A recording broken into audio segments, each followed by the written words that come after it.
This video is for you Fatsia lovers out there. So what I'm sitting underneath is one of my Fatsia japonica plants. And in our climate here on Salt Spring Island, they do grow into trees. This one here I planted just about 20 years ago from a 4-inch size pot. And when I say 4-inch size pot, it's just a small nursery pot. And the plant itself was just a few inches high. So this one's a pretty big specimen. As you can see the size of it beside my house, it actually blocks out my house. I have just about 20 of these throughout our gardens. Fatsia japonica, or common name Japanese Aurelia, are a beautiful exotic broadleaf evergreen plant that go very well with palm trees and other subtropical flora. And they look nice year-round. They bloom here in November. They send out nice big white exotic flowers off the tops of the plants. The leaves are huge and lobed, very exotic looking. I'll grab the camera and I'll just give you a quick walk around the upper garden, and you can see some of the Fatsias I grow here. They will grow in deep shade. I'm just under 6 foot, so just about 6 foot, so you can give an idea how big this tree is here. This Fatsia japonica, and it's wide. It's very wide plant, so they grow very fast here on Salt Spring Island. So there's one Fatsia. See the big leaves, big tropical like leaves on it. See underneath the foliage.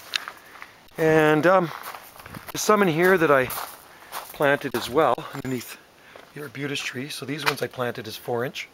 They're growing up in the palm trees in the shade. And in my wife's daycare here, there's another one growing here in front of the playhouse. And I'll show you some other ones here.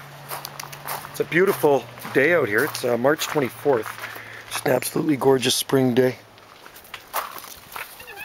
Some nice ones down here too.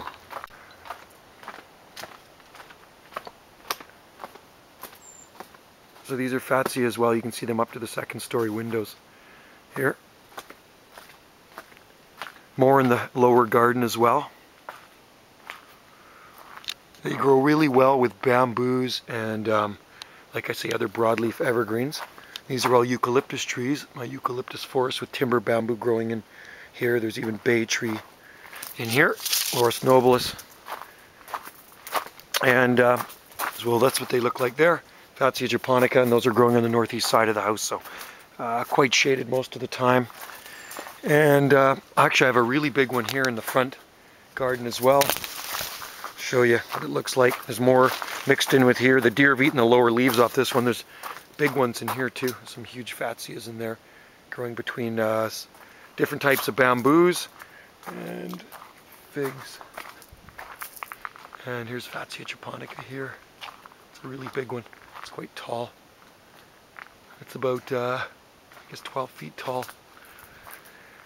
And then I got one growing in deep shade back here. Actually, I have one growing in the sun as well. The Fatsia growing in the sun here. And it does actually quite well. They just tend to get a little bit more lighter colored foliage. So there's a tall one growing in here, quite a large one. And that gets full sun.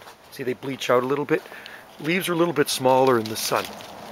And behind the tree fern here, we have large Fatsias as well. Growing in shade underneath cedar trees, more palms growing in here. So look at the leaves on that, and that's in deep shade. Look at the size of the foliage on that Fatsia. Isn't that big? And I do have huge hands, so this is a really big leaf. And look at the size of that. Isn't that nice? I'm walking underneath this thing. It's like walking into a jungle. Just beautiful.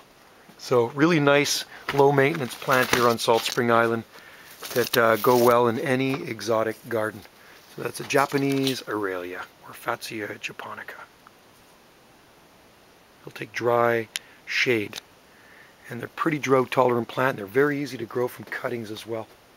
So, great addition to any coastal temperate garden. Colder climates, they would freeze down to the ground. Here they look good 365 days of the year.